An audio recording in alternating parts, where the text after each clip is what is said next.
Olá pessoal, tudo bem com vocês? Agora nós vamos estudar, aqui nós estamos estudando o livro do Jesus de la Villa, os 100 finais que você deve conhecer. E agora a gente vai ver aqui um final muito interessante. Vai falar sobre peões bloqueados.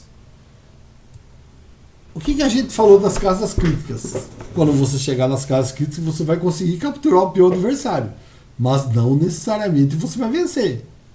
Lembramos, o que está garantido é a captura do peão, portanto não será ganho nos casos de chegar o rei contra o rei, dependendo dos sinais que a gente conhece que podem empatar. Naturalmente isso é muito comum com peões da torre, mas também acontece com outros peões, caso não tenha ultrapassado o meio do tabuleiro. O exemplo que vemos a seguir é simples, mas causa muitos erros entre jogadores com pouco conhecimento dos finais.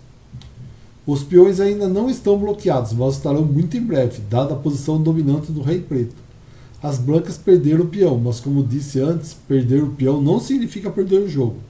Agora veremos por quê. Depois de capturar o peão branco, as pretas ainda precisam promover o seu peão. Tinha que jogar com a F4, porque é o jogo único para salvar o jogo. Agora o rei preto deve capturar o peão em F4, e essa não é uma das casas críticas para promover o peão. Então as brancas têm tempo de forçar o rei ao final de empate de peão contra rei. Se jogasse F2 é um erro, pode ser um item que vai induzir mesmo ao erro.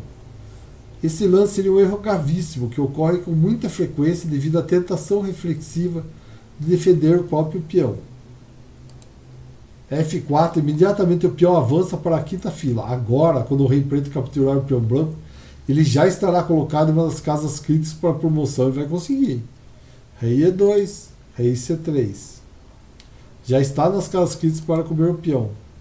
Rei F2, rei D3, rei G2, rei E3, rei G1, rei F3. E comiram nas casas críticas para finalizar. Rei F1, rei E3, rei E1, F3. Então vamos voltar. Aqui F4, rei E4. Rei G2, esperando para derrotar a oposição quando o rei preto capturar em F4. Rei F2 seria um erro grave, porque o rei captura e o rei preto acessa as casas críticas. E ele vai conseguir. Então, voltar aqui, rei por F4, capturou. Rei E3, rei F1 é o mesmo, tá? Mas vamos voltar, capturou, rei F2. As pretas pegaram o peão.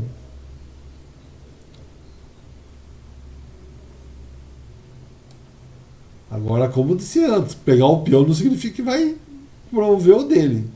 Vamos ver lá o que vai acontecer. Rei E4, rei E2. F4, rei F2. Nós já vimos esse final e já sabemos o que vai acontecer.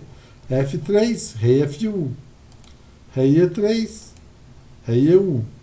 F2, rei F1. E agora? Se jogar aqui, afoga. Se jogar aqui, perde o peão. Não tem jeito. E a partida empata. Nesse caso, quando o rei captura o peão, não consegue automaticamente o final ganho.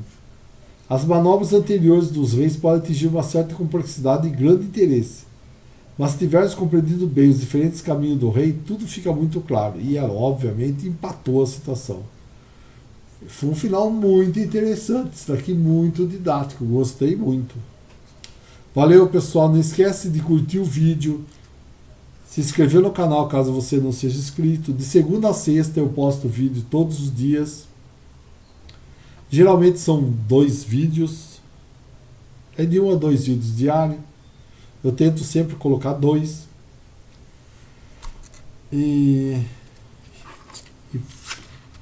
Convida seus amigos para curtir o canal, para o canal crescer, para a gente ensinar mais pessoas a jogar xadrez, estudar finais. Eu sempre vou estudar livro nos meus canais, tá bom? Então até mais, um abraço, até mais, boa semana.